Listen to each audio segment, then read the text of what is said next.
Eu havia prometido para todos aqui do canal que eu faria uma apresentação de cada um dos novos livros do CEF Editorial, do Centro de Estudos em Filosofia Americana, sua editora.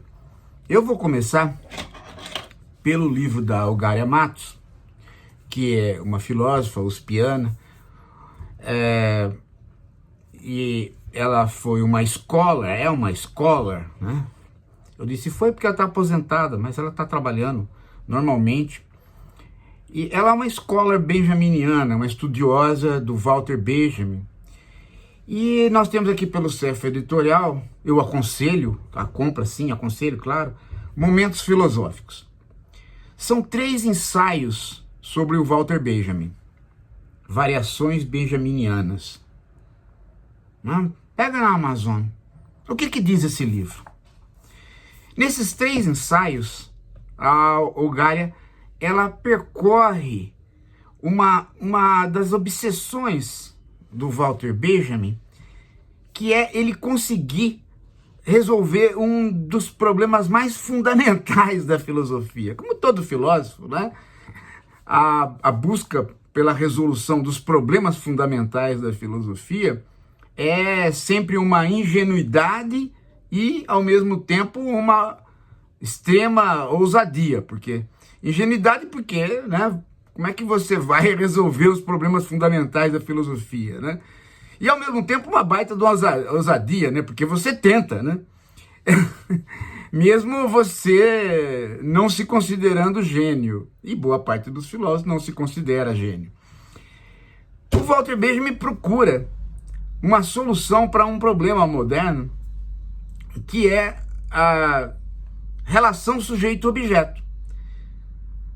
Vocês sabem que quando o conhecimento não é dado pelo modelo sujeito-objeto, e tem vários modelos que não são da relação sujeito-objeto, o modelo platônico não é, mas quando o conhecimento é um conhecimento moderno,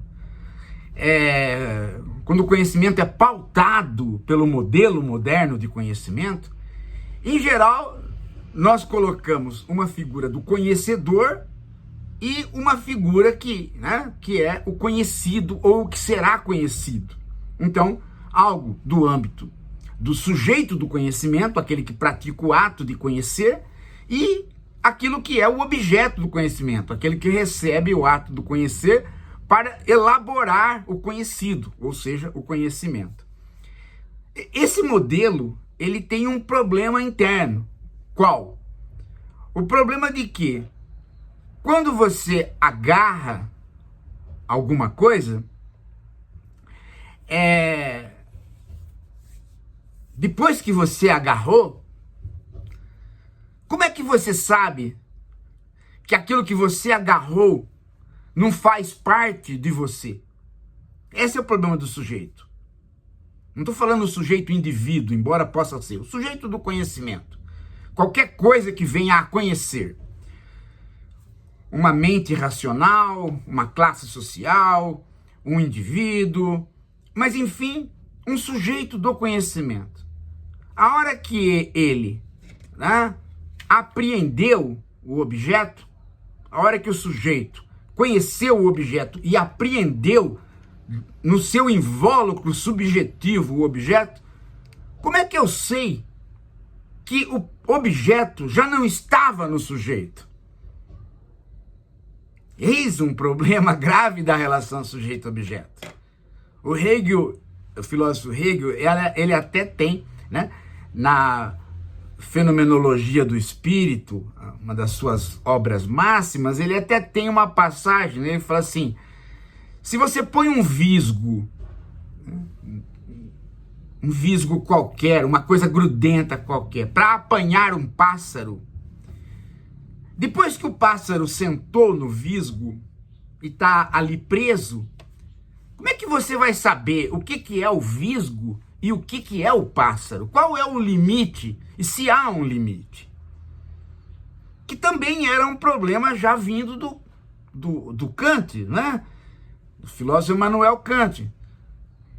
Aquilo que eu para apreender o objeto, ponho sobre o objeto, depois que eu ponho sobre o objeto, como é que eu sei que o objeto está ali? E como que aquilo que eu ponho sobre o objeto, como é que eu sei que era de fato pertencente ao sujeito e já não é o próprio objeto? É um tema que atravessa não só a filosofia, mas as metodologias científicas, todas elas, né? Quando você tem a relação sujeito-objeto, você tem uma posição extremamente idealista que diz que o objeto, na verdade, não existe. Ele é apenas um ponto de referência no qual o sujeito, ao se debruçar sobre esse ponto de referência, constrói todo o objeto. Esse é o idealismo, né? E o materialismo, que diz que, na verdade, o objeto existe em si, material, né? E pode ser um realismo também, porque o objeto não necessariamente precisa ser material. Um realismo ou um materialismo que diz que o objeto existe em si e que o sujeito apenas revela, ao encostar nele, apenas revela as condições dele. Portanto, o sujeito, ele é uma forma de objetivação do próprio objeto.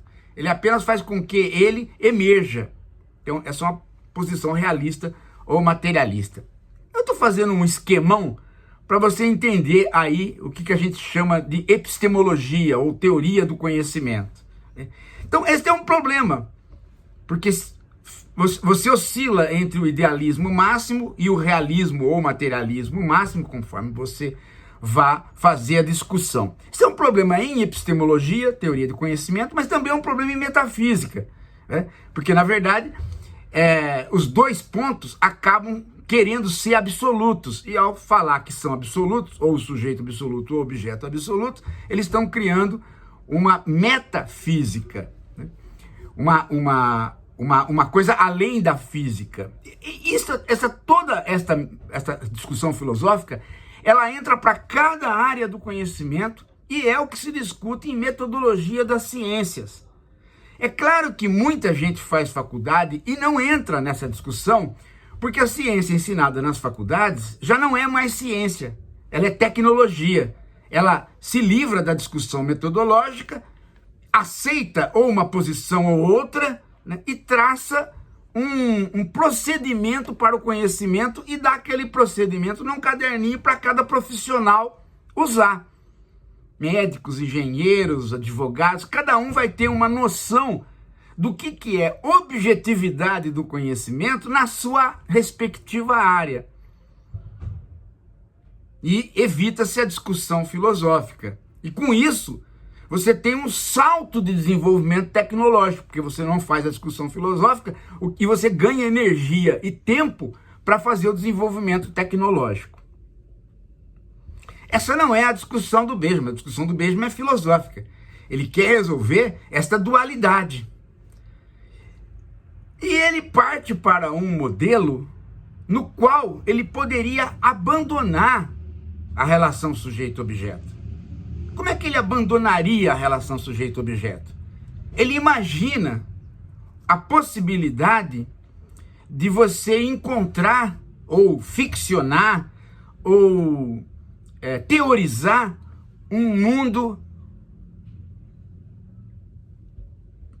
relativamente pré-adamítico, ou um mundo adamítico. O que é adamítico? O mundo de Adão. Ele supõe que o primeiro homem, né? Aí, independentemente de religião, é só uma metáfora, tá? O primeiro homem, ele não se debruçou sobre objeto nenhum. Ele foi apanhado de supetão pelo objeto, quando o próprio objeto não era objeto, porque não tinha nenhum sujeito para olhar para ele.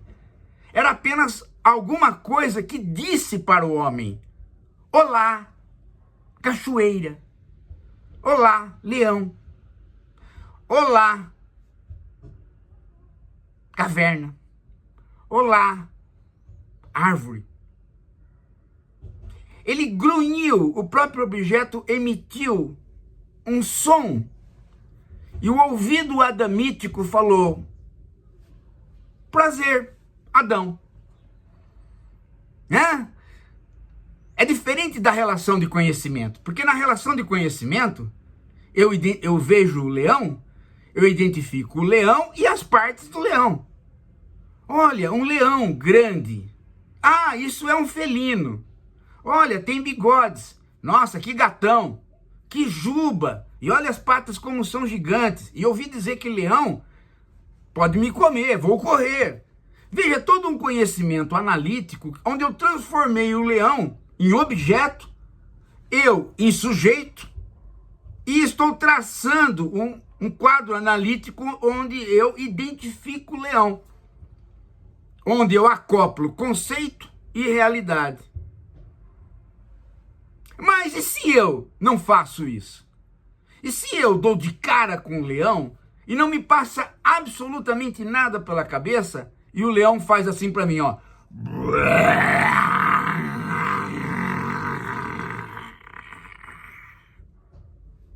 Vocês gostaram? Muito bonito meu leão. Parece o leão da Metro, não parece? Obrigado. Aí, quando ele dá esse rugido, né? Ele emerge. Eu não sou sujeito, porque não fui eu que o analisei. Eu apenas sei que ele é isto. Ele é isto. Entenderam? É aquela emergência onde a mobília do mundo, todos os entes se apresentam ao primeiro homem, oferecendo os seus nomes ao homem, de modo que o homem nomeia cada uma das coisas do mundo por conta delas falarem ao homem. Gostaram? Esta é a preocupação do Benjamin. E na introdução do livro, ou no prefácio, digamos assim, eu peguei um trecho onde o Walter Benjamin tenta explicar essa situação a partir de uma relação amorosa. Olha que coisa mais linda, gente.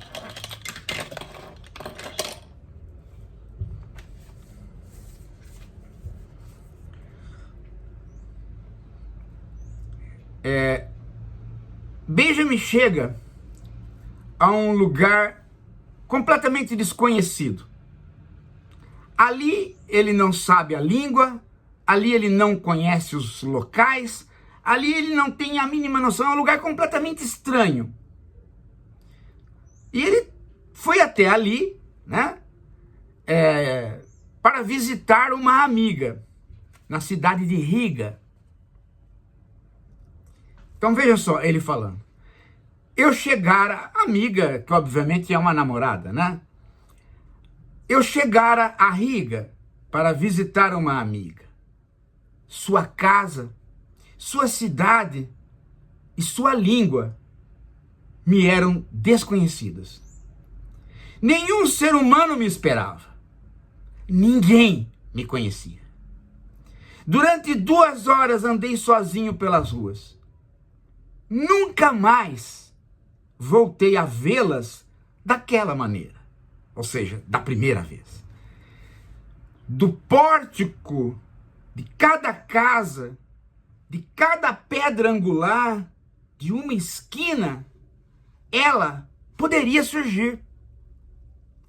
Era preciso, contudo, a todo custo, que eu a visse antes que ela me visse. Porque se ela pousasse sobre mim, a chama de seu olhar, eu teria voado pelos ares como um depósito de munições. Bum! Sacaram? Quer dizer, eu posso ser um sujeito se eu olhar para ela antes que ela me veja. Porque aí eu identifico, é a minha amiga, é a minha namorada. É ela de cabelos pretos, olhos amendoados, ela tem uma boca assim, né? Olha, é ela, é a minha amiga. Eu fiz um processo analítico, eu reconheci, então conheci a minha amiga. Oi! E aí ela responde, oi, Walter! Mas, por isso eu tinha que dar um jeito de vê-la antes. Porque se ela me visse antes, eu não poderia ser sujeito nem ela objeto. O amor era tamanho, eu sentiria tamanho esplendor, tamanho furor, que o sujeito não se poria. Eu simplesmente faria bum, eu explodiria como um depósito de munições onde caiu uma centelha. Essa situação da coisa te pegar antes, que é a situação adamítica que ele queria evitar, porque ele não queria explodir. A situação adamítica é justamente esta. Adão não tem tempo de colocar nome na mobília do mundo, porque à medida que Adão vai andando pelo paraíso, Deus já tinha nomeado o mundo e já tinha instruído todas as coisas para que elas se apresentassem a Adão, explodindo a possibilidade de Adão ser um sujeito. Até porque Adão não poderia conhecer absolutamente nada. Adão seria sempre um ser em relação imediata com as coisas. Só depois de comer da árvore do conhecimento, então Adão formaria uma relação sujeito-objeto, e aí ele passaria a conhecer as coisas e dar nome às coisas. Mas se ele não tivesse comido da árvore do conhecimento e não tivesse decaído, cada uma das coisas o explodiria constantemente. Ele jamais teria se tornado um indivíduo conhecedor, muito menos um indivíduo avaliador.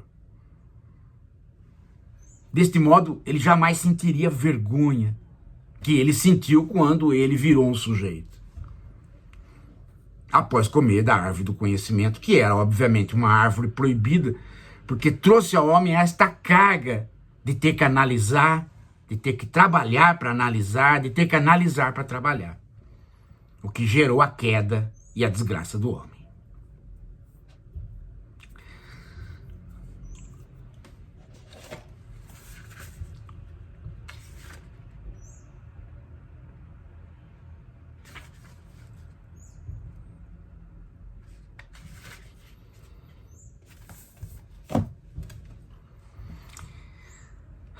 É belíssima a história, né? E o exemplo. E eu desenvolvo isso no prefácio para que você se prepare para os 3 ensaios, que são mais complexos, obviamente, que a minha linguagem aqui e a do prefácio. Mas que você vai gostar, e que você vai entender Benjamin por uma ótica muito interessante, que é da Algária. Tá, vai lá, pega lá na Amazon. Daqui a pouco a gente volta.